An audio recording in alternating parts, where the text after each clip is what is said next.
The rain pounded against my skin as I ran, each droplet feeling like tiny needles piercing through my thin coat. My breath came in short, painful bursts, creating small clouds in the frigid night air. I could still hear Ryan's voice behind me, that familiar slur in his words that always preceded the worst nights. "Olivia, don't you dare walk away from me." My heart hammered against my ribs as I ducked into an alley, the smell of garbage and wet asphalt filling my nostrils. 3 years of this cycle, his drinking, his rage, his morning apologies, and tonight, I'd finally found the courage to leave. But I hadn't anticipated the storm, or that my getaway car would fail to start, or that Ryan would arrive home early. I pressed my back against the cold brick wall, my fingers clutching the small duffel bag containing everything I could grab in the 5 minutes I had before he returned. My phone was dead. The nearest bus station was 15 blocks away, and the rain showed no signs of letting up. When I peered around the corner, I could see Ryan's silhouette moving beneath the dim streetlight, his head turning in every direction. Even from this distance, I recognized the dangerous set of his shoulders. The last time he'd looked like that, I'd ended up with 3 broken ribs and a story about falling downstairs that no one questioned. "I know you're out here somewhere," his voice carried on the wind, making me flinch. I needed to move, to get as far away as possible before he tracked me down. Wiping the rain from my eyes, I spotted it across the street. A sleek black car, engine running, no driver in sight. Someone making a quick stop at the late-night pharmacy, perhaps.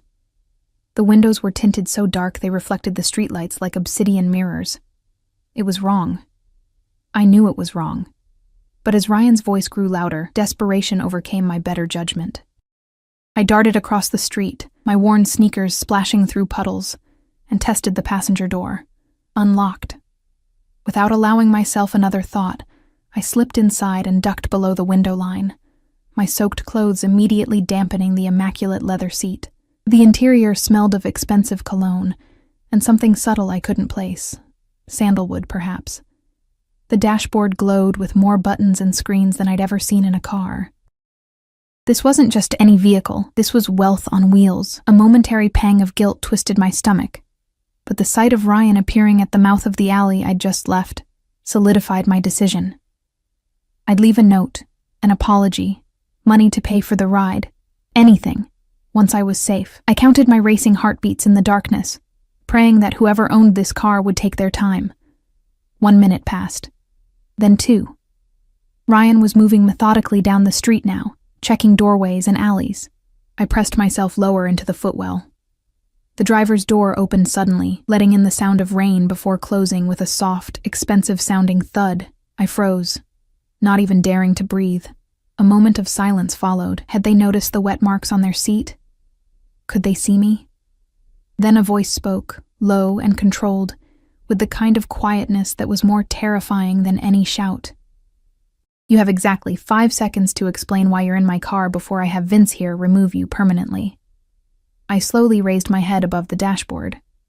The driver wasn't alone. A mountain of a man stood outside the driver's window, his broad shoulders blocking the streetlight, creating a halo effect around his silhouette.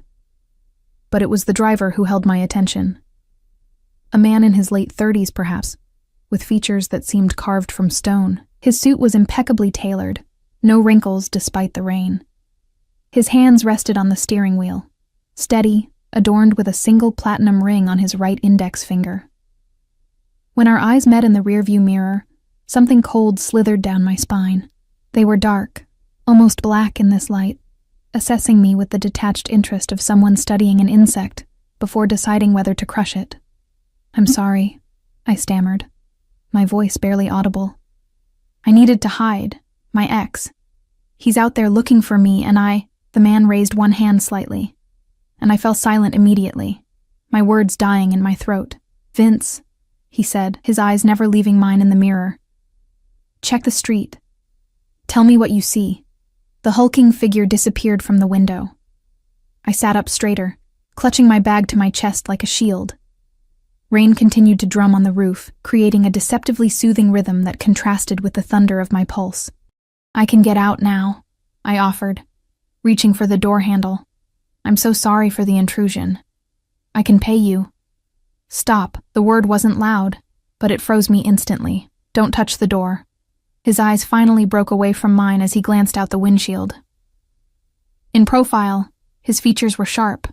A strong jaw, straight nose, dark hair trimmed perfectly.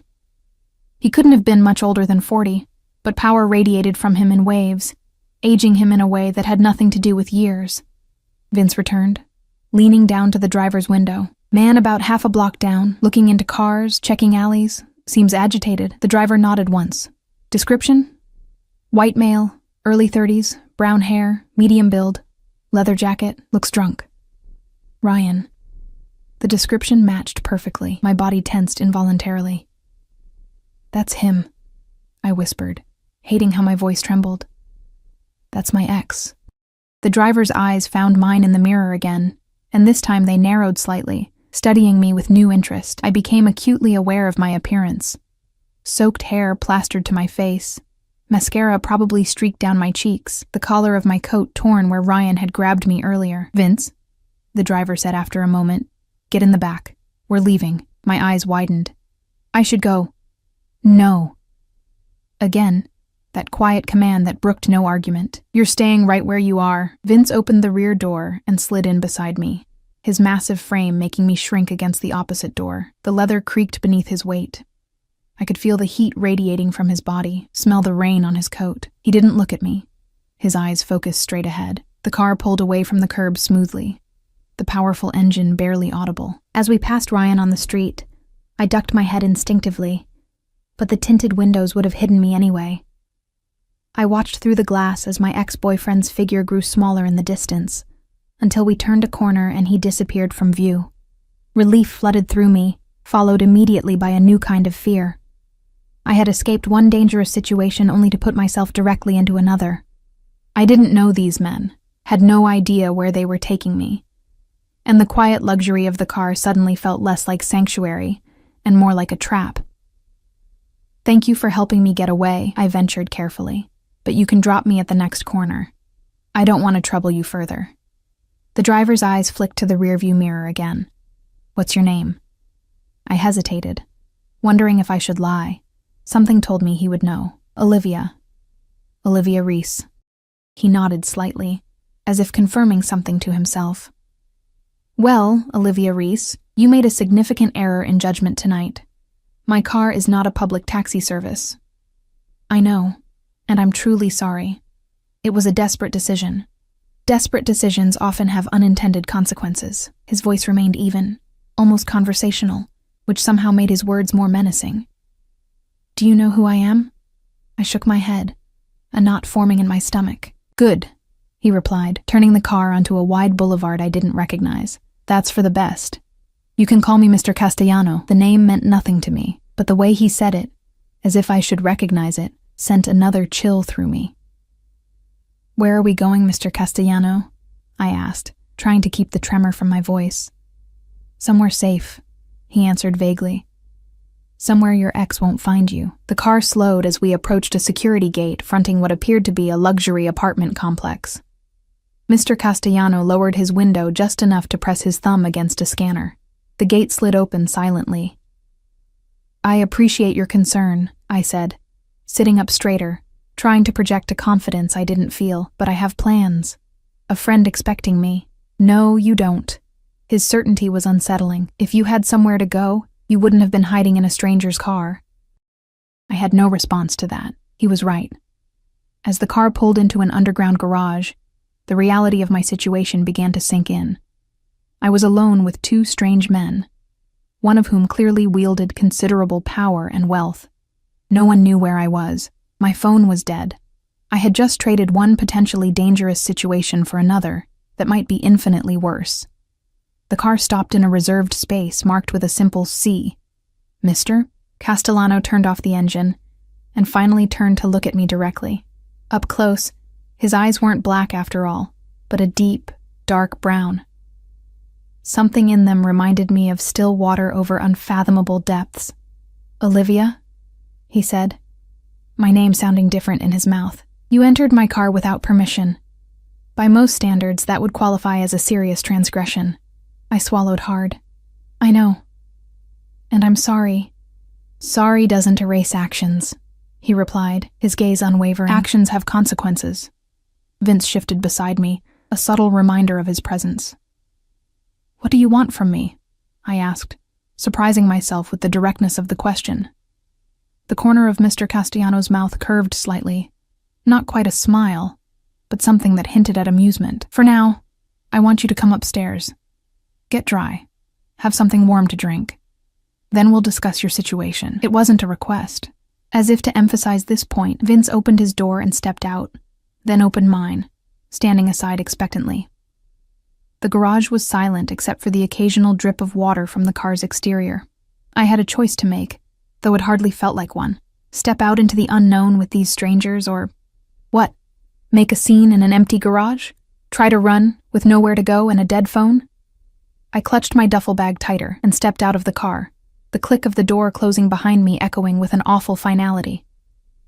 The elevator was another world of luxury. Mirrored walls, polished brass fixtures, and that new car smell that spoke of regular cleaning. Mr. Castellano stood beside me, his presence filling the small space despite his perfect stillness. Vince positioned himself just behind us, silent as a shadow, but impossible to forget.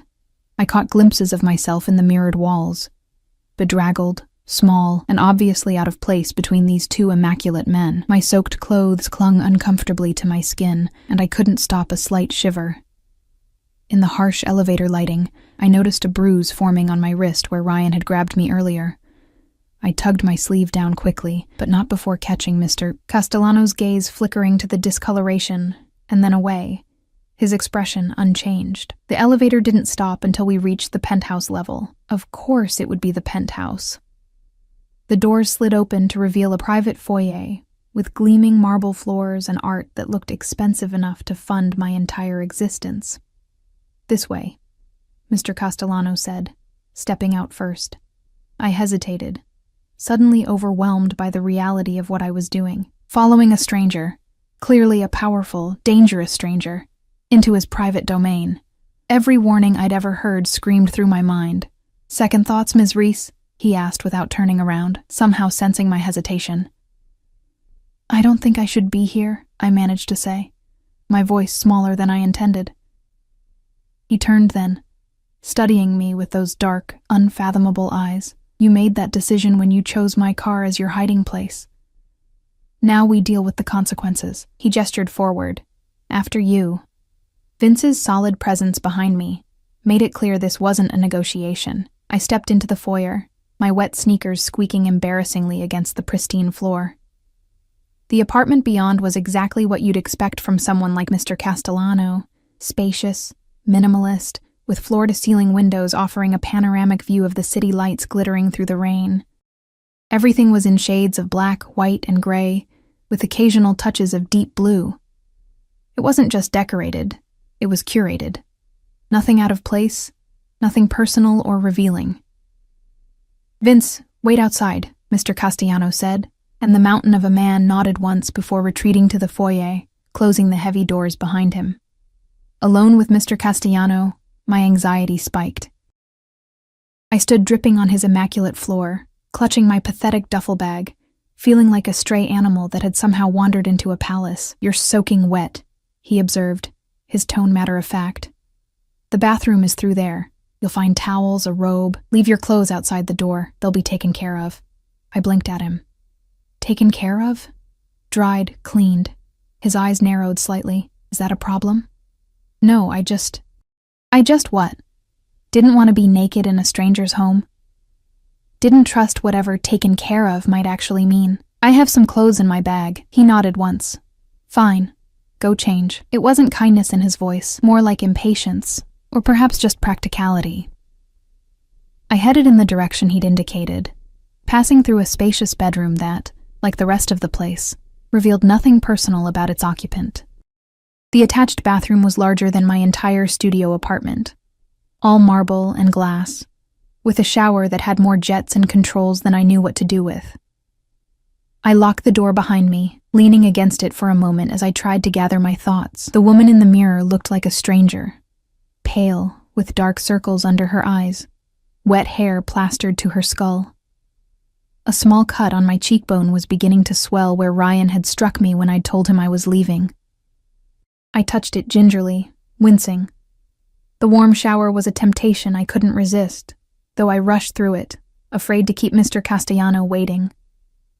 I pulled clean clothes from my bag, just jeans and a simple sweater, nothing that matched the elegance of this place. After combing through my wet hair with my fingers, I reluctantly unlocked the door and stepped back into the bedroom. Mr. Castellano wasn't there, thankfully. I found him in the main living area, standing by the windows, looking out at the city. He'd removed his suit jacket and rolled up the sleeves of his crisp white shirt, revealing strong forearms dusted with dark hair. A glass of amber liquid rested in his hand. "Better?" he asked without turning. "Yes, thank you." I hovered awkwardly at the edge of the room, unsure of my place in this strange scenario. He turned then, his eyes taking me in with a quick, assessing glance. "Sit," he said, gesturing to one of the sleek sofas. "Would you like a drink?" I shook my head as I perched on the edge of the sofa. "No, thank you." He raised an eyebrow. "Are you sure? You seem like you could use one." "I'm sure," I said firmly. The last thing I needed was alcohol clouding my judgment. "Mr. Castellano, I appreciate the bathroom and everything, but I really should go." He took a seat in an armchair across from me, crossing one leg over the other with casual elegance. "Go where, exactly?" The question hung in the air between us, unanswerable. I had no place to go. That was the whole problem. "I'll figure something out," I said, lifting my chin slightly. "I always do." He took a sip of his drink, watching me over the rim of the glass. The bruises suggest otherwise. My hand instinctively went to my cheek. "That's not—" "Don't lie to me, Olivia." His voice remained calm, but there was steel beneath it. I despised dishonesty. I fell silent, unsure how to respond. "How long?" he asked after a moment. "How long what? How long has he been hitting you?" The directness of the question caught me off guard. No one had ever asked so bluntly before. 3 years, I answered before I could stop myself, but not at first. It wasn't always like that. Mr. Castellano's expression didn't change, but something darkened in his eyes. "It never is." He set his glass down. "Are you hungry?" The abrupt change of subject disoriented me. No, I'm fine." Another lie. He stood up in one fluid motion. "You're thin, too thin, and your hands haven't stopped shaking since you got in my car. Food first, then we talk." He moved toward what I assumed was the kitchen, clearly expecting me to follow. After a moment's hesitation, I did, trailing behind him like a lost puppy. The kitchen was a chef's dream, all stainless steel and marble, with professional-grade appliances. Mr. Castellano moved through it with surprising familiarity, opening the massive refrigerator and examining its contents. "You cook?" I asked, unable to hide my surprise. The ghost of a smile touched his lips. "Occasionally, when the mood strikes." He pulled out ingredients with efficient movements. "Sit." I slid onto one of the high stools at the counter, watching as he began preparing something simple. An omelet, I realized, with what looked like prosciutto and some kind of expensive cheese. "I take it Ryan is the ex you were running from," he said as he worked, not looking at me. I stiffened at the sound of Ryan's name from his lips. "How did you—" "You said his name in the car." He cracked eggs into a bowl with one-handed precision. "Tell me about him." It wasn't a request. I found myself speaking almost against my will. "We met 3 years ago. I was waitressing at a restaurant he frequented. He was charming, attentive, said all the right things. The familiar story sounded pathetic to my own ears. 6 months in, he lost his temper for the first time, threw a glass against the wall, apologized profusely afterward, blamed work stress, promised it would never happen again."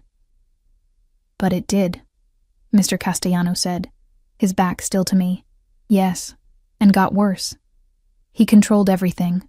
Who I saw, where I worked, what I wore. I traced a pattern on the marble countertop with my finger. I tried to leave twice before. The first time he found me at my friend's place. The second time—" I swallowed hard. "The second time I ended up in the hospital with broken ribs. He convinced everyone I'd fallen downstairs." Mr. Castellano turned, sliding a plate in front of me. The omelet was perfect, golden brown and fluffy. "Eat," he commanded. I picked up the fork he offered, taking a small bite. It was delicious, of course. Why are you helping me? I asked after swallowing. You don't know me. I broke into your car. He leaned against the counter, arms crossed over his chest. Let's say I have a particular distaste for men who abuse women. Something in his tone suggested a story there, but his expression made it clear that pursuing it would be unwise. He watched me eat with an intensity that should have been uncomfortable, but instead felt oddly like care? No, that couldn't be right. This man didn't know me, didn't care about me. What do you do, Mr. Castellano? I asked, trying to redirect the conversation. I acquire things, he replied vaguely. Businesses, primarily. I solve problems. What kind of problems? His eyes met mine, and there was that almost smile again, the kind that require permanent solutions. A chill ran down my spine. There was nothing veiled about the threat in those words. And what kind of permanent solution do you have in mind for my situation? I asked, setting down my fork. That depends, he said, straightening up. What do you want, Olivia? The question caught me off guard. What did I want? Safety, freedom, a life without looking over my shoulder. I want Ryan to leave me alone, I said finally. I want to not be afraid anymore. Mr. Castellano nodded, as if my answer confirmed something for him. Finish eating. Then we'll discuss options. I did as he asked, though my appetite had diminished. When I was done, he took the plate without comment and placed it in the sink. Come, he said, leading me back to the living room. As we passed through, I noticed something I'd missed before. A small, framed photograph on an otherwise bare shelf. A woman, beautiful and dark-haired, smiling at the camera, the only personal touch in the entire apartment. Mr. Castellano saw me looking and his face hardened momentarily before he gestured for me to sit. Your options are limited, he said, remaining standing this time, hands in his pockets. You have no money, no place to go, and a man who has demonstrated he will hurt you if he finds you. Put like that, my situation sounded impossibly bleak. I'll manage, I said, though the words rang hollow even to my own ears. You won't, he countered flatly. He'll find you. They always do. Then what do you suggest? I asked, frustration bleeding into my voice. He regarded me for a long moment. I can offer you protection. I blinked at him. Protection? A place to stay, financial support, security. He listed these things as if they were trivial offerings. Time to get back on your feet without looking over your shoulder. And what would you want in return? I asked, suspicion coloring my tone. Men like Mr. Castellano didn't offer help without expecting something in return. Company, he said simply. I stiffened, my mind immediately jumping to the obvious conclusion. I'm not that kind of company, he interrupted, his expression hardening. I'm not propositioning you, Ms. Reese. I'm offering you a job. A job? I repeated, confused. Doing what? I host business dinners, attend events. I require someone presentable on my arm, someone who can smile, make pleasant conversation, and otherwise remain inconspicuous. He studied me with that assessing gaze again. You're intelligent, observant. You'd adapt quickly. You want me to pretend to be your, what? Girlfriend? When necessary, he confirmed. A simple arrangement. You play a role in public, and in return you get safety, comfort, and my guarantee that Ryan will never touch you again. The offer hung in the air between us, tempting and terrifying in equal measure. Why me? I asked finally. You could hire anyone for that. Something flickered across his face, too quick to identify. Let's call it convenient timing. You needed help. I needed a companion who isn't entangled in my world. It sounded rehearsed, too neat. There was more to it, but I couldn't imagine what. I don't know anything about your world, I pointed out. Precisely the point, he replied. You bring no complications, no prior knowledge, no connections that could be problematic. A knock at the door interrupted us. Mr. Castellano moved to answer it, speaking briefly with someone outside, Vince, I assumed, before returning with a slim folder in his hand. Your ex-boyfriend, he said, placing the folder on the coffee table between us. Ryan Michael Jenkins, 32, 3 previous complaints of domestic violence, all dropped. Currently employed at Meridian Financial as a mid-level manager. Lives at 1837 Westlake Avenue, apartment 4B. Has a gambling problem he hides rather poorly, and owes money to some particularly unpleasant individuals. I stared at him, my mouth hanging open slightly. How did you— It's what I do, he said simply. Knowledge is power, Olivia. The casual display of that power sent another chill through me. In the short time I'd been in his bathroom, he'd compiled a dossier on Ryan. What else could he do? What else did he know? Who are you? I whispered. His eyes met mine, dark and unreadable. Someone who can make your problem disappear. Permanently, if that's what you want. The implication was clear. My blood ran cold. No, I said quickly. I don't want that. He nodded once as if he'd been testing me. Then we understand each other. My offer stands. Protection, security, in exchange for your discretion and companionship. A simple transaction. Simple. Nothing about this situation was simple. How long? I asked. 6 months, he replied without hesitation. After that, if you wish to leave, I'll ensure you have the means to start fresh. New identity, new location. Enough money to be comfortable. It sounded too good to be true. It probably was. But what choice did I have? Go back out into the rain with nowhere to go? Waiting for Ryan to find me? Or accept this devil's bargain with a man who radiated danger, but who, at least so far, had shown me nothing but a cold sort of courtesy? I need to think, I said finally. Mr. Castellano checked his watch. Platinum, like his ring. You have until morning. I'll have a room prepared for you. We'll finalize our arrangement over breakfast. Another knock at the door. This time when Mr. Castellano answered it, a woman entered, middle-aged, with a kind face that seemed at odds with this sterile environment. This is Mrs. Chen, Mr. Castellano said. She'll show you to your room and provide anything you need. The woman smiled at me, and I found myself returning it weakly.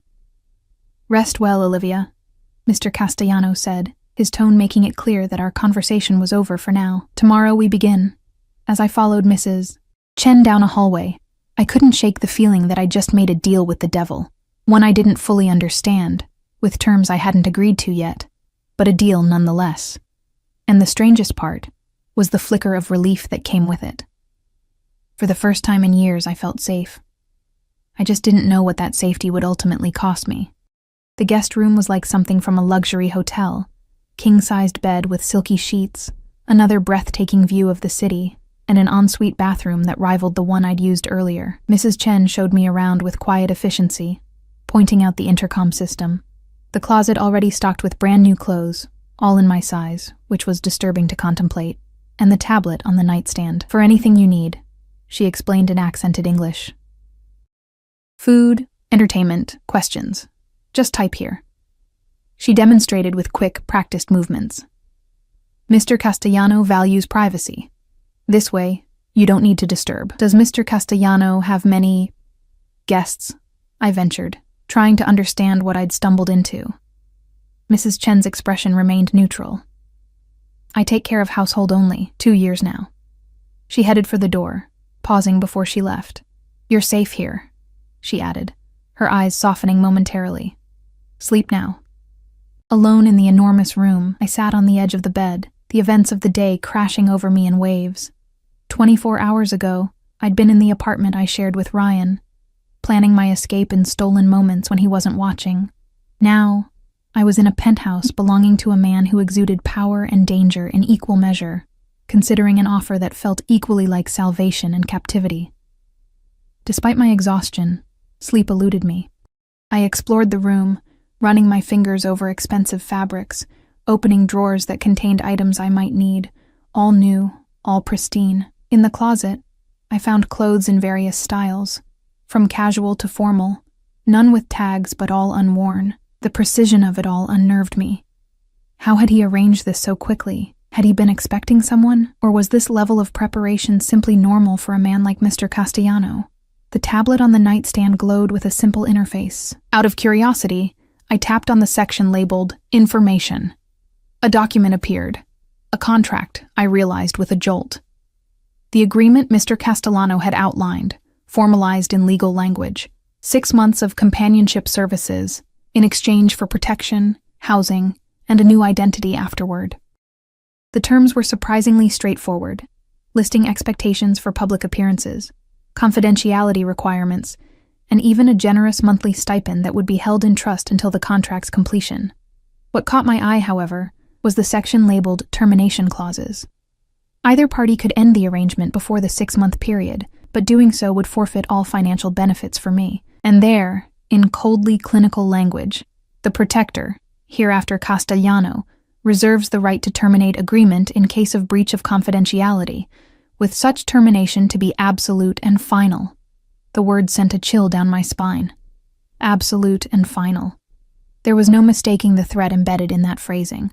I set the tablet down, my hands trembling slightly. What had I gotten myself into? Who was this man who could produce detailed dossiers and legal contracts at a moment's notice? The obvious answer hovered at the edges of my consciousness, but I pushed it away. Better not to know. Better not to name it. Sleep eventually claimed me, but it was fitful, filled with dreams of running down endless corridors, pursued by shadowy figures, sometimes Ryan, sometimes the stoic Vince, and sometimes Mr. All. Castellano himself, watching with those dark, unfathomable eyes. Morning arrived with a soft chime from the tablet. 7 a.m. A message glowed on the screen. Breakfast in the dining room at 8:00. Appropriate attire has been laid out. I showered again, letting the hot water ease the tension in my muscles. In the closet, I found a simple white blouse and tailored black pants set apart from the other clothes. The subtle command was clear. This was what I was expected to wear. I dressed slowly, noting how perfectly the clothes fit, as if they'd been tailored specifically for me. Another unsettling detail. At precisely 8:00, I made my way to the dining room, following the path I remembered from the previous night. Mr. Castellano was already seated at the head of a table that could comfortably seat 12, a newspaper spread before him. He wore another immaculate suit, this one a deep navy. He didn't look up as I entered. "Good morning," I said, hovering in the doorway. He folded the newspaper and set it aside, his eyes moving over me with that same assessing gaze. "You slept poorly," he observed. I touched my face self-consciously, wondering if the dark circles under my eyes were that obvious. "It's been an eventful 24 hours. He nodded toward the chair to his right. "Sit. Coffee?" I took the offered seat, noticing the fine china place settings and the spread of breakfast foods arranged on the table. "Yes, please." He poured from a silver carafe, his movements precise. "Did you review the contract?" So we were getting straight to business. "I did." "And?" He handed me the cup, our fingers briefly touching in the exchange. His were warm, steady. I took a sip of the coffee, rich, expensive, perfectly brewed. "The terms seem clear," I said carefully, "but I have questions. I would be disappointed if you didn't." Something that might have been approval flickered in his eyes. "Ask." I set the cup down. "Who are you, really? What do you do that requires this kind of arrangement?" His expression remained impassive. "I told you. I acquire businesses. I solve problems." "That's not an answer." "It's the only one you're getting." His tone was final. "Next question." I suppressed a flare of frustration. "The clothes, the contract, this whole setup. How did you arrange it all so quickly?" "I'm efficient," he replied. "And I have resources. So I'm not the first person you've made this offer to," I concluded. Something darkened in his expression. "You would be mistaken in that assumption." His answer surprised me. Then why me? Why now? Mr. Castellano studied me for a long moment. "Let's call it a confluence of timing and circumstance. You needed help. I had a particular requirement." He reached for a plate, serving himself eggs and toast with methodical precision. "Help yourself." I did, though my appetite was minimal. "What exactly will I be expected to do as your companion?" "Accompany me to business dinners, charity events, social occasions. Smile, make appropriate conversation. Observe but don't intrude." He cut his toast into perfect squares. "In public, you'll be introduced as my partner. The nature of that partnership will remain deliberately ambiguous." "And in private?" I asked. unable to keep a note of wariness from my voice. His eyes met mine. In private, we maintain a professional relationship. You'll have your space, your privacy. I'll have mine. We'll interact as needed to maintain the illusion for any staff or visitors. The termination clause, I said after a moment. It's rather ominous. It's necessary, he replied without elaboration. What happens if I say no to all this? He set down his fork, giving me his full attention. Then Mrs. Chen will provide you with enough money for temporary accommodations and transportation. You'll leave, and we'll never speak again. He paused. And you'll be on your own when Ryan inevitably finds you. The casual mention of Ryan's name made my stomach clench. You make it sound like a certainty. It is. His voice was matter of fact. Men like him don't let go easily. They can't bear to lose what they consider their property. The word property struck a nerve. I'm not property, I said sharply. Not his, not yours. Something that might have been respect flashed across Mr. Castellanos' face. No, he agreed. You're not, which is why my offer comes with no physical obligations or expectations. Your body remains entirely your own. I pushed my barely touched plate away. Why do I feel like there's something you're not telling me? Some reason you've singled me out for this arrangement? Mr. Castellanos' expression shuddered. You're overthinking. The situation is exactly as I've presented it. He was lying. I was certain of it. There was more to this than he was saying, but I couldn't imagine what it might be. What possible interest could a man like him have in someone like me? If I accept, I said slowly, I want one addition to the contract. His eyebrow raised slightly, which is? I want to work. A real job. Not just playing your arm candy. I have a degree in graphic design that I've never been able to use because Ryan... I stopped, taking a breath. I need something that's mine, something I can take with me after our arrangement ends. Mr. Castellano considered this for a moment. My company has a design department. I can arrange an entry-level position. Your performance will determine your advancement, not our arrangement. The ease with which he agreed surprised me. Thank you. He nodded once. Is that your only condition? I thought for a moment. One more thing. I want to know that Ryan won't hurt anyone else after I'm gone. Not necessarily permanent, like you suggested, but something to ensure he doesn't just move on to his next victim. A cold smile touched Mr. Castellanos' lips. That can be arranged, quite easily. Something in his tone made me shiver. Nothing illegal, I added quickly. Of course not, he agreed, though the smile remained. Do we have an agreement, Olivia? This was it. The moment of decision. I could walk away now, take my chances on my own, or I could accept this devil's bargain, this gilded cage with its promise of safety and eventual freedom. Yes, I said finally. We have an agreement. Mr. Castellano extended his hand across the table. I took it, feeling the warmth and strength of his grip. We shook once, formally, like business partners sealing a deal. The contract will be updated with your additions and ready for your signature this afternoon, he said, releasing my hand. In the meantime, there are matters we should discuss, practical considerations for our arrangement. Such as? Your background story, for one, how we met, how long we've been together. He took a sip of his coffee. The closer we stay to the truth, the easier it will be to maintain the illusion. We'll say we met when you consulted on a design project for one of my companies. A professional relationship that evolved into something more. The practiced ease with which he constructed this fiction was telling. You've thought this through. I leave nothing to chance, he replied. You'll need to be prepared for questions, for scrutiny. The people in my circle are observant, suspicious by nature. What circle is that exactly? I pressed, still trying to understand the world I was agreeing to enter. Mr. Castellanos' eyes narrowed slightly. Wealthy? Powerful? Competitive? The specifics aren't your concern, but they were.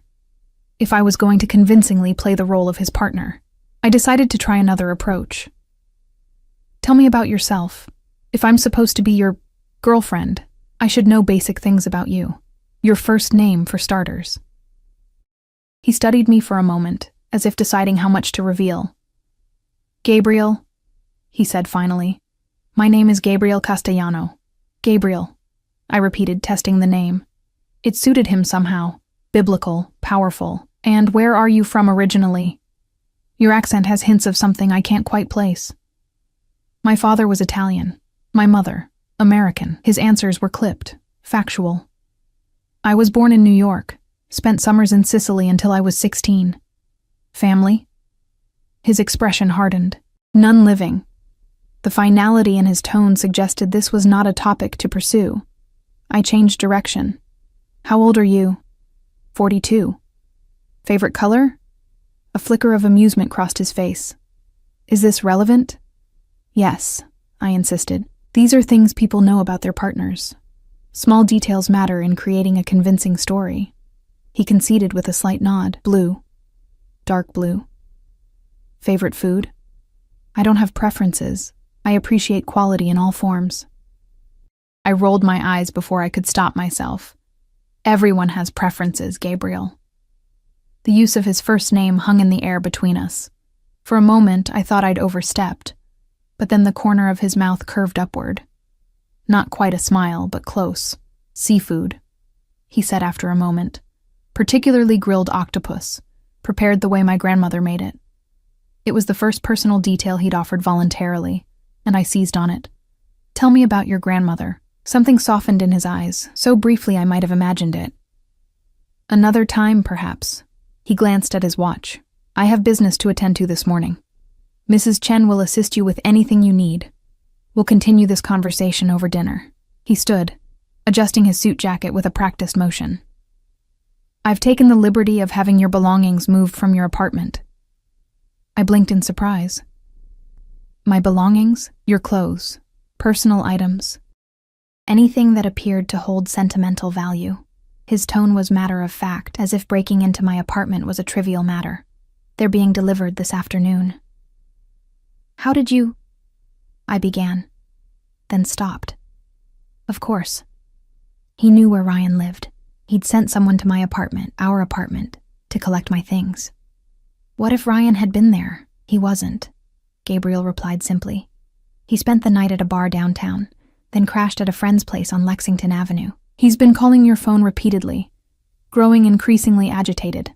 The casual way he relayed this information, the level of surveillance it implied, should have terrified me. Instead, I felt an unsettling mix of gratitude and awe at his thoroughness. "My phone is dead," I said. "I left the charger behind. A new phone will be provided. Your old number will be deactivated." He moved toward the door, then paused. "One last thing, Olivia. From this moment forward, you're under my protection. That means you follow my instructions without question when it comes to your safety. Is that clear?" The command in his voice was unmistakable. "Yes," I agreed, though a small part of me rebelled at the implied ownership in his words. "Good.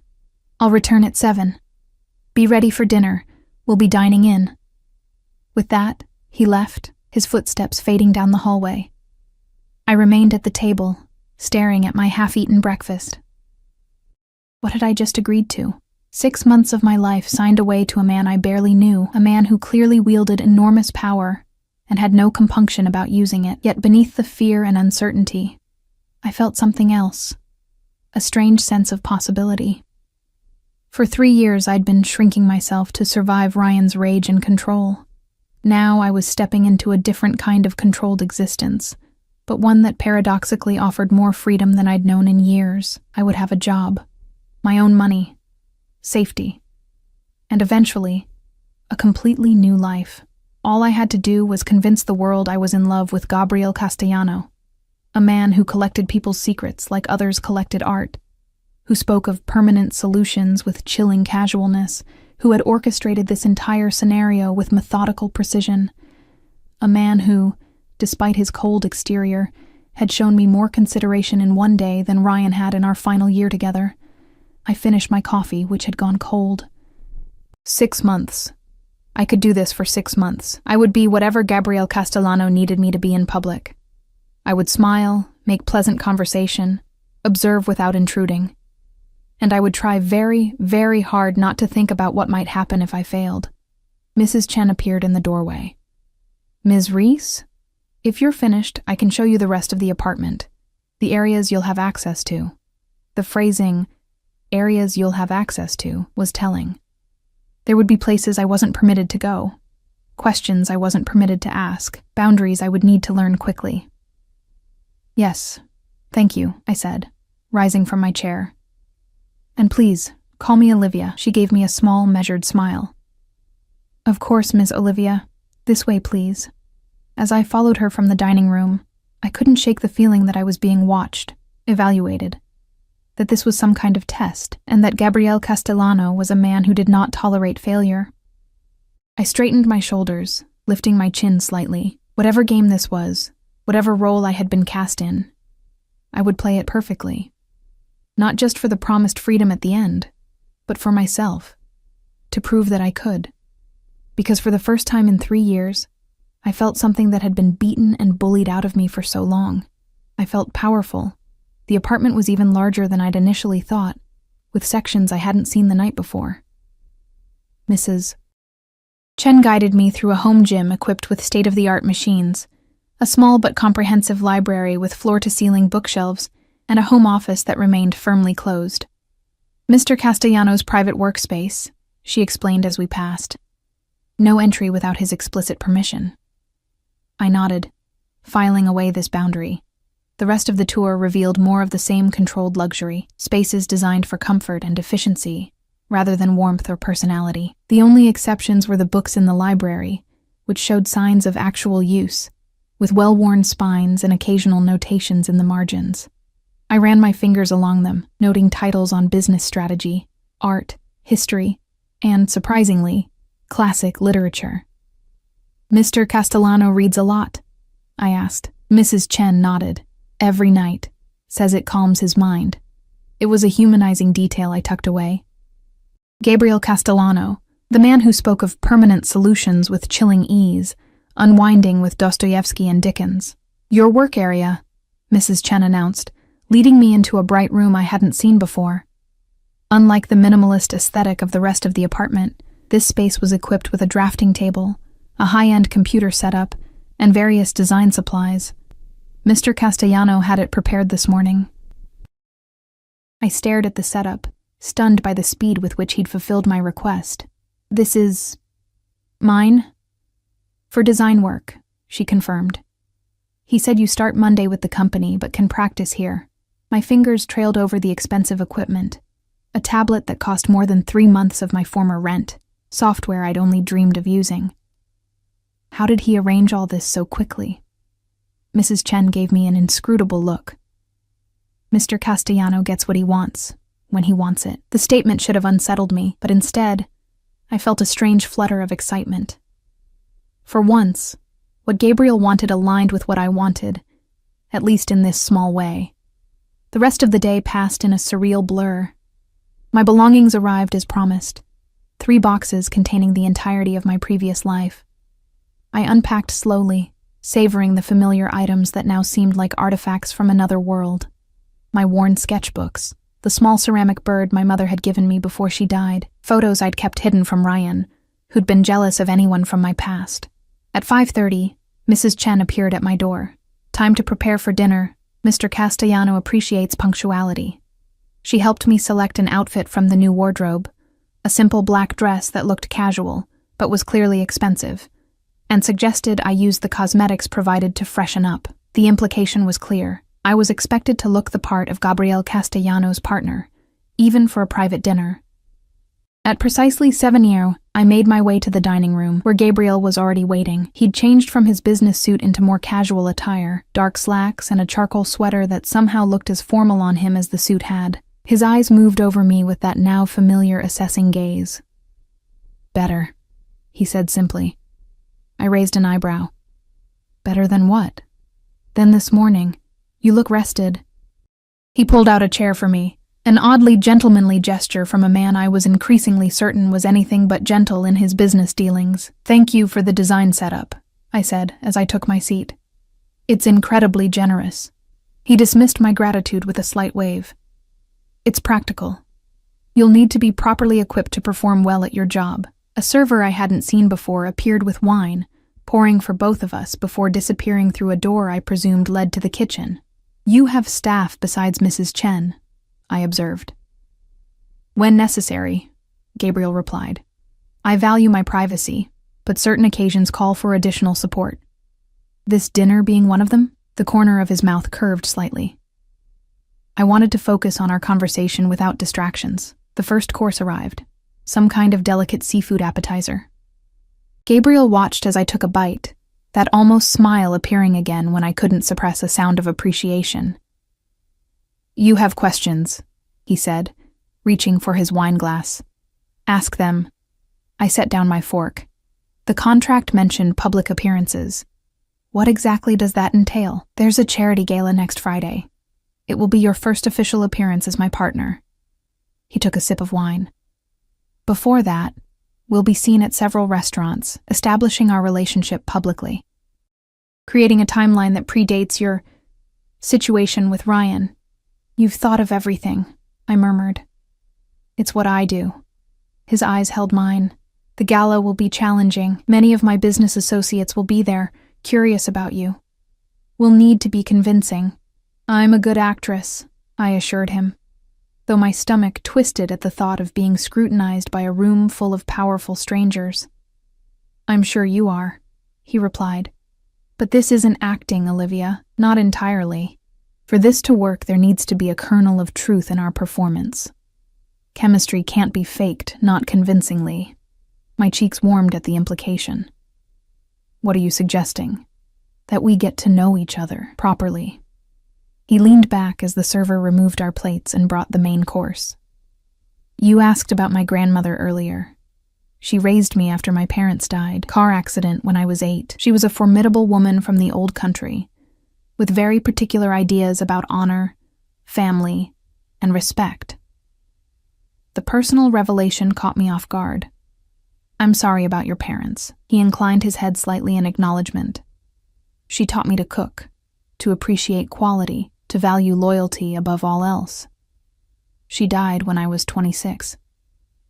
And you've been alone since then? I asked, thinking of the solitary photograph I'd seen. Something shuddered in his expression. I've been selective about my associations. I sensed another boundary, another door firmly closed. I changed direction. My mother died when I was in college. Cancer. My father had already been gone for years, walked out when I was 12. Gabriel nodded, his expression softening almost imperceptibly. So, we both understand loss. Is that why you're helping me? I asked. Because you recognize something familiar in my situation? He studied me for a long moment. Perhaps. Or perhaps I simply saw an opportunity that served both our interests. What interest does my presence serve for you, exactly? I pressed. You still haven't really explained that. Gabriel cut his food with precise movements. There are expectations in my position.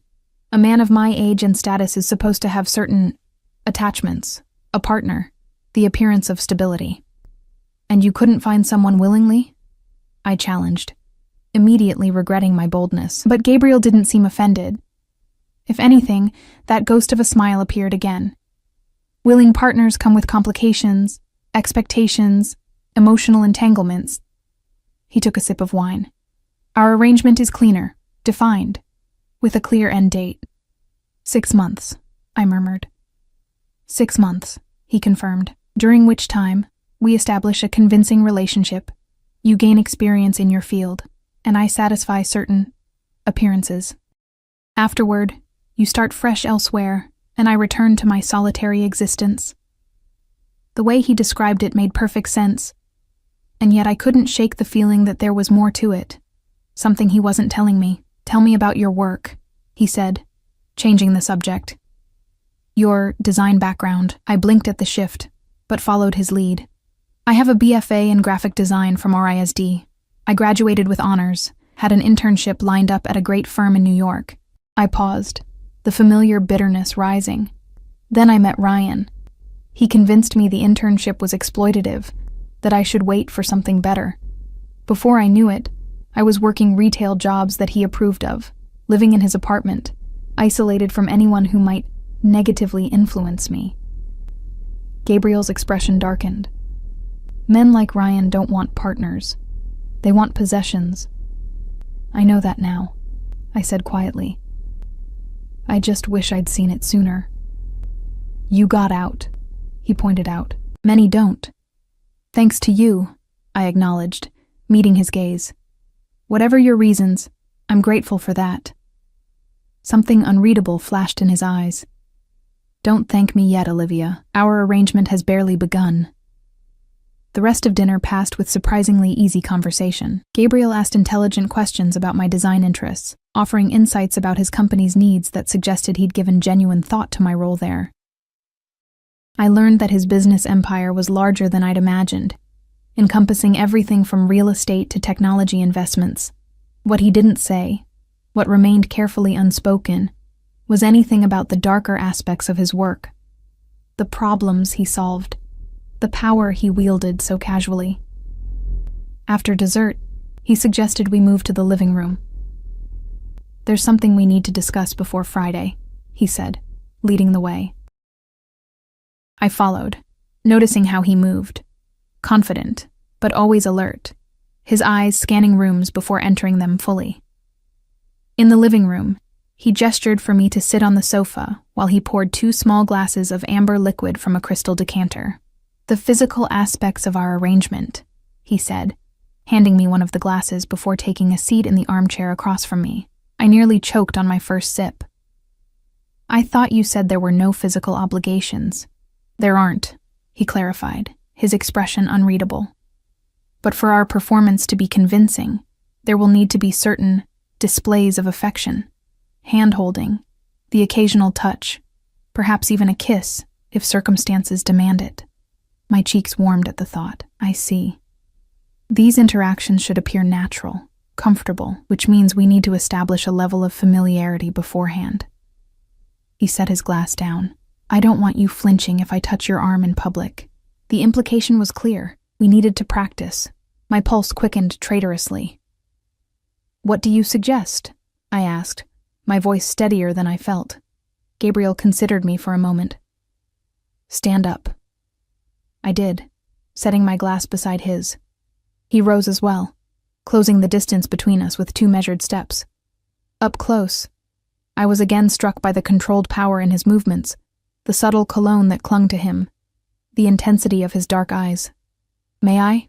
He asked, his voice low. I nodded, not trusting myself to speak. He reached out slowly, telegraphing his movements, and placed his hand on my shoulder. Even through the fabric of my dress, I could feel the warmth of his palm. His touch was light but firm, nothing like Ryan's bruising grip. This is the simplest form of contact, he said, his voice taking on an instructional tone that somehow made the situation both more and less intimate. A hand on your shoulder, your back, your arm, guiding, not controlling. He demonstrated, his hand sliding to my upper back, applying the gentlest pressure to guide me half a step closer. I moved willingly, caught in the strange bubble of this lesson. Hand-holding, he continued, letting his hand fall from my back and extending it palm up between us. This will be expected. I placed my hand in his, surprised at how normal it felt. How right, somehow, despite the clinical nature of the exercise. His fingers closed around mine, warm and strong, but never gripping too tightly, just present. Secure. Good, he murmured. You don't tense when I touch you. That's important. His approval shouldn't have pleased me as much as it did. I withdrew my hand, needing to re-establish some distance. Anything else I should know about these displays? Something flickered in his eyes, amusement perhaps, or challenge. There will be moments when more intimate contact may be necessary, a kiss on the cheek, for instance. My breath caught as he stepped closer again, his hand coming up to gently brush a strand of hair behind my ear. The gesture was so unexpected, so tender, that I forgot this was supposed to be a demonstration. May I? He asked again, his voice lower now. I nodded, unable to look away from his face. He leaned in slowly, giving me every opportunity to pull back. and pressed his lips lightly to my cheek. It was barely a touch, over almost before it began, and yet it sent a ripple of awareness through my entire body. When he pulled back, his expression was unreadable, but I thought I detected a slight darkening of his eyes, a tightness around his mouth that hadn't been there before. "That should suffice for most situations," he said, his voice perfectly controlled again as he stepped back. "If anything more is ever required, we'll discuss it beforehand." I nodded, not trusting my voice. What was happening to me? This was a business arrangement, a transaction. The fact that Gabriel Castellano was handsome in his severe way shouldn't matter. The fact that his touch made my skin tingle shouldn't matter, but it did. "There's one other thing we should address," he said, returning to his seat and retrieving his glass. "Ryan." The name crashed through the strange tension between us, a harsh reminder of reality. "What about him?" I asked, sinking back onto the sofa. "He's been asking about you, at your former workplace among your acquaintances." Gabriel's expression hardened. He's getting desperate, angry. A chill ran down my spine. "How do you know this?" "I'm having him watched," Gabriel said simply, "for your safety, and to ensure he doesn't become a problem for our arrangement." The casual way he admitted to surveillance should have disturbed me. Instead, I felt an unsettling combination of fear and relief. "Do you think he'll find me?" Gabriel shook his head. "No, but he's becoming increasingly volatile. We need to defuse the situation." "How?" "We'll be seen together, publicly. Establish our relationship as something that predates your departure." He took a sip of his drink. "When Ryan inevitably learns of this, he'll draw his own conclusions. It will shift his anger, redirect it. Toward you," I realized. Gabriel's smile was cold. "Let him try." The quiet confidence in his voice reminded me of who I was dealing with, a man who spoke of permanent solutions and had people followed without a second thought. A man who, despite his cultured exterior, was clearly dangerous. "What will you do if he comes after you?" I asked. "Handle it," Gabriel replied simply. "But he won't. Men like Ryan are cowards at heart. They prey on those they perceive as weaker. When confronted with real power, they fold." The certainty in his voice was comforting, even as it raised more questions about who exactly Gabriel Castellano was. What had I aligned myself with? What forces had I invited into my life by accepting his offer? "I should warn you," he continued, "that establishing our relationship publicly means you'll be photographed. Noticed, it's unavoidable in my position."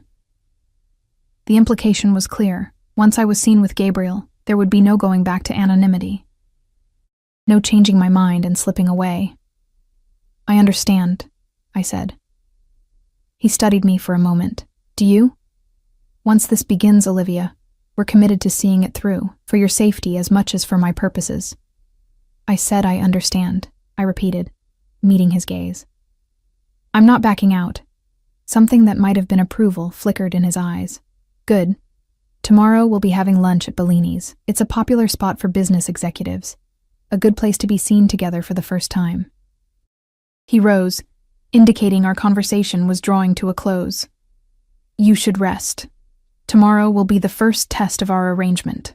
I stood as well, suddenly aware of how close we were standing, how easy it would be to reach out and touch him again. The thought startled me with its intensity. "Good night, Gabriel," I said, using his first name deliberately, testing how it felt on my lips. His eyes darkened almost imperceptibly. "Good night, Olivia." I made my way back to my room, my mind spinning. In just 2 days, my entire life had been upended. I'd gone from being Ryan's prisoner to being... what exactly? Gabriel's pretend girlfriend? His employee? His project? Whatever this was, whatever Gabriel's true motives, I was committed now. In less than 24 hours, we would be appearing in public together, beginning the charade that would define the next 6 months of my life. As I prepared for bed, I caught my reflection in the mirror. The same woman I'd been 2 days ago, and yet somehow completely different. There was color in my cheeks, a spark in my eyes that had been missing for years. I touched my cheek where Gabriel's lips had brushed it, the phantom sensation still lingering on my skin. This was dangerous, this flutter in my chest whenever he looked at me. This wasn't part of our arrangement. But as I slipped between the luxurious sheets, I couldn't help wondering if Gabriel felt it too. That unexpected spark, that pull between us, that had nothing to do with our contract, and everything to do with the way his eyes lingered on mine, the careful gentleness of his touch. 6 months, I reminded myself firmly. This was a 6-month arrangement, nothing more. I would play my part perfectly, take advantage of the opportunities it offered, and then move on to my new life. Away from Ryan, away from Gabriel, away from everything. So why did that future suddenly feel less like freedom and more like another kind of loss? Morning light filtered through the automated blinds, gradually brightening my room as if nature itself was being controlled by Gabriel's meticulous preferences. I'd barely slept, my mind racing with thoughts of our upcoming public debut. By this afternoon, whatever this arrangement was, would become real to the outside world. I selected a deep blue dress from the wardrobe, remembering Gabriel's admission that it was his favorite color, and spent more time than usual with my appearance. The woman in the mirror looked polished, sophisticated, worthy of being on the arm of someone like Gabriel Castellano. But beneath that carefully constructed exterior, anxiety churned. When I emerged from my room, Gabriel was waiting in the foyer, checking his watch.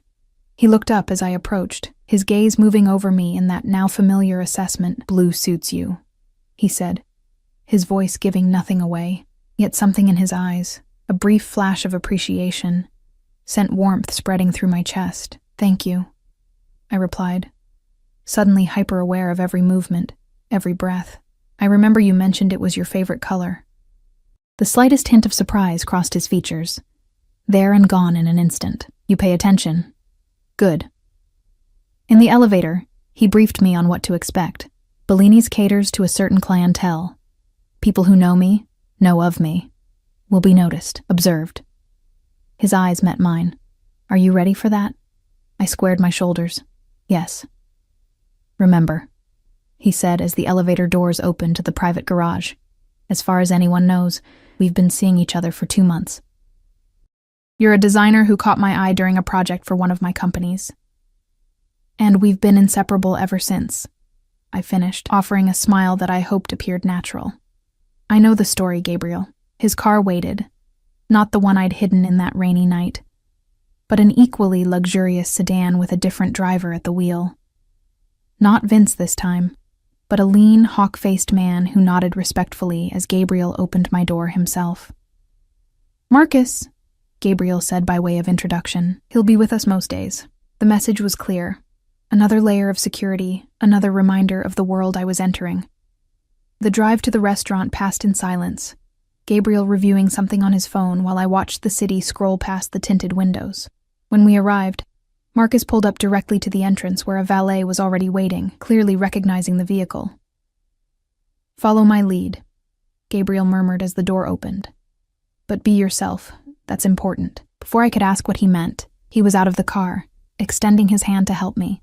As my fingers met his, I felt that same inexplicable jolt of connection. His hand moved to the small of my back as we approached the entrance, possessive but not controlling, exactly as he'd demonstrated the night before. The maitre d' practically bowed when he saw Gabriel. "Mr. Castellano, always a pleasure. Your usual table is ready." As we moved through the restaurant, I became acutely aware of the attention we attracted. Conversations paused briefly as we passed, eyes following our progress, subtle nods of acknowledgement directed at Gabriel. He returned these with minimal gestures. A slight inclination of his head, a brief meeting of eyes, that nonetheless conveyed recognition and a certain hierarchical understanding. Our table was positioned perfectly, private enough for conversation but visible to the right people. Gabriel pulled out my chair, his hand brushing my shoulder as I sat. Even that brief contact felt charged with meaning. "Relax," he said quietly as he took his own seat. "You look like you're heading to your execution rather than having lunch with your lover." The word lover sent heat rushing to my cheeks. "Sorry, I'm not used to being the center of attention." "You're not," he corrected. "I am. You're simply the new variable people are curious about." A waiter appeared with water and wine without being summoned. Gabriel didn't bother with a menu, simply saying, The usual for me, and he looked at me expectantly. I'd like to see a menu, please, I said, refusing to be ordered for despite our arrangement. Gabriel's lips twitched, almost a smile. When the waiter returned with a leather-bound menu, I selected a dish at random, more focused on the performance we were giving than on food. Good, Gabriel said once the waiter had gone. Assert yourself. It's what would have attracted me to you in the first place. I raised an eyebrow. Is it? A man in my position is surrounded by people who say yes, who bend to my will without question. His eyes held mine across the table. Someone who stands her ground would be refreshing. There was something genuine in his voice that caught me off guard. Before I could respond, his attention shifted to something over my shoulder. James, he said, rising slightly as a silver-haired man approached our table. I didn't expect to see you here. Gabriel, the man replied, his eyes flicking curiously to me. I'm meeting with the board from Westridge. You remember that acquisition we discussed? Of course. Gabriel's hand found mine on the table, his thumb stroking lightly over my knuckles in a gesture that appeared absent-minded, but felt deliberately intimate. James, this is Olivia Reese. Olivia, James Harrington, an old friend, an occasional business partner. I offered my free hand, which James took with old-world courtesy. A pleasure, Ms. Reese. I don't believe Gabriel has mentioned you before. We've been keeping things private, Gabriel replied smoothly. You know how I value my personal life. James's eyebrows rose slightly. Indeed. Well, I won't interrupt your lunch. Perhaps we could all have dinner sometime. I'd like that, I said before Gabriel could respond, earning an approving squeeze of my hand. After James departed, the performance continued. Throughout lunch, various associates stopped by our table, each interaction a carefully choreographed dance where I played the role of the enchanting new partner, while Gabriel maintained his usual controlled facade, with just enough softening around the edges to suggest genuine affection. It was exhausting and exhilarating all at once. By the time we finished dessert, which Gabriel insisted on sharing in a display that was clearly for the benefit of onlookers, I felt like I'd run an emotional marathon. You did well, he said as we waited for the car. Better than I expected. Thanks for the vote of confidence, I replied dryly. His hand found the small of my back again as Marcus pulled up. I mean it. You were natural, charming. People believed us. Isn't that what you're paying me for? The words came out sharper than I'd intended. Gabriel's expression darkened slightly as he helped me into the car. Once inside, with the privacy divider raised, he turned to me. Is that how you see this? Strictly transactional? Isn't it? I challenged, suddenly needing clarity amid the confusing mix of real and pretend. You made the terms quite clear. 6 months, then we part ways. He studied me for a long moment. The terms remain. But that doesn't mean what happens between now and then must be cold or impersonal. My heart stuttered in my chest. What exactly are you saying, Gabriel? Before he could answer, his phone rang. The transformation was immediate, his expression shuddering, his body tensing as he checked the caller ID. I need to take this, he said, his voice suddenly all business. Driver, take us to Kingsley Tower immediately. The call itself was brief, conducted in such quiet tones that I couldn't make out the substance. But the effect on Gabriel was unmistakable. Whatever warmth had been developing between us vanished, replaced by the cold, controlled man I'd first met. Change of plans, he said, after ending the call. I have business to attend to. Marcus will take you back to the apartment. Is everything okay? I ventured. It's being handled. His voice left no room for further questions. When we arrived at a sleek skyscraper downtown, Gabriel turned to me.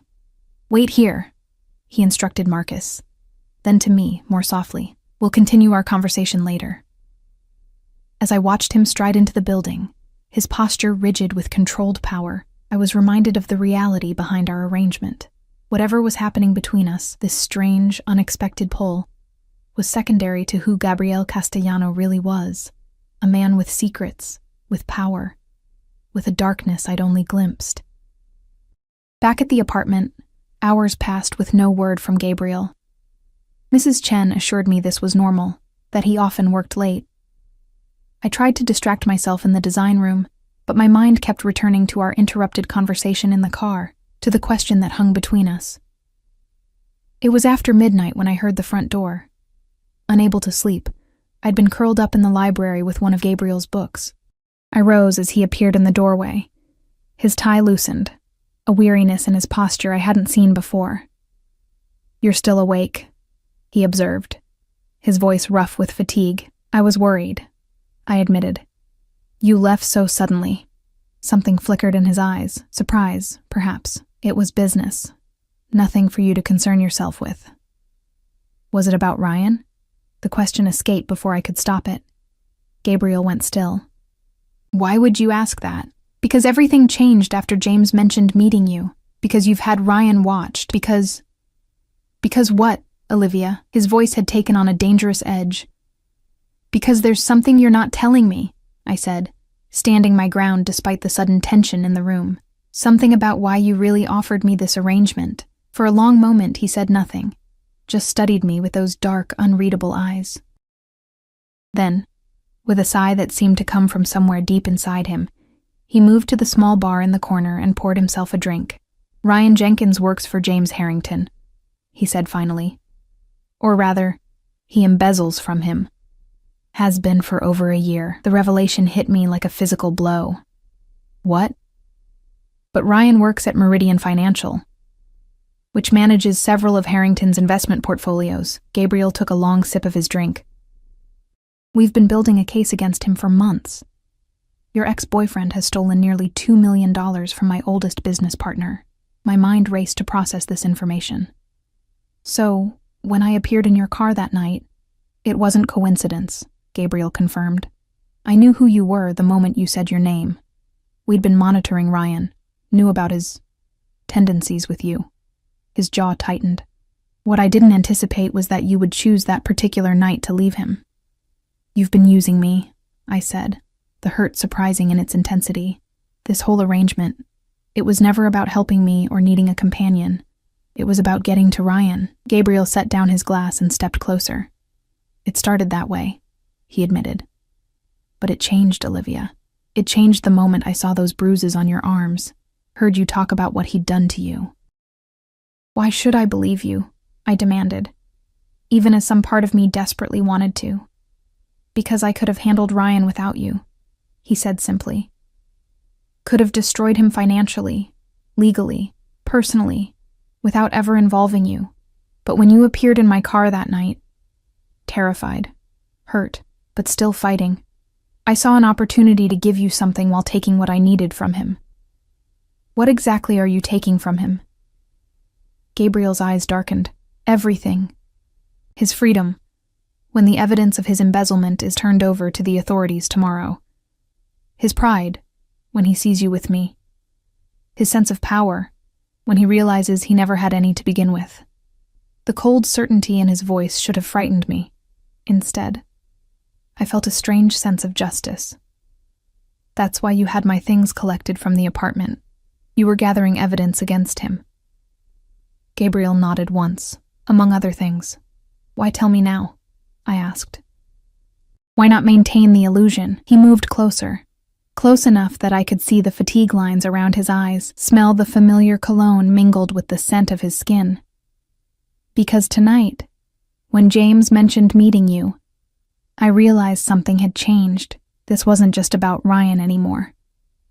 My heart hammered in my chest. "What was it about then?" "You," he said simply. "The way you challenged me, the way you stood your ground today, even knowing who I am, what I'm capable of. The way you've somehow found space in this cold place I've built for myself." His hand reached up, hesitating before gently touching my cheek.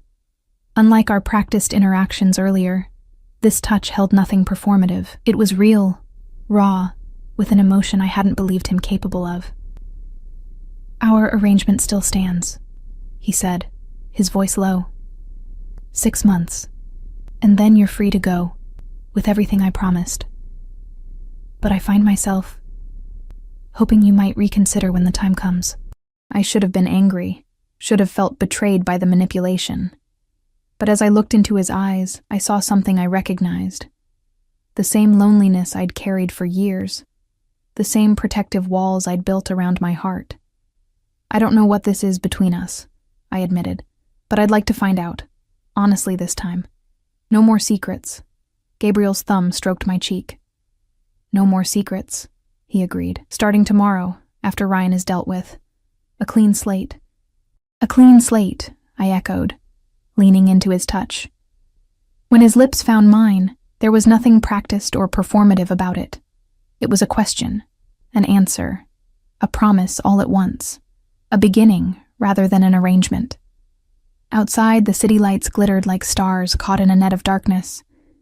Inside, in the circle of Gabriel's arms, I found something I'd stopped believing in, not just safety, but possibility. A future that wasn't mapped out in contract clauses and termination dates, but in moments like this, real and imperfect, and entirely ours.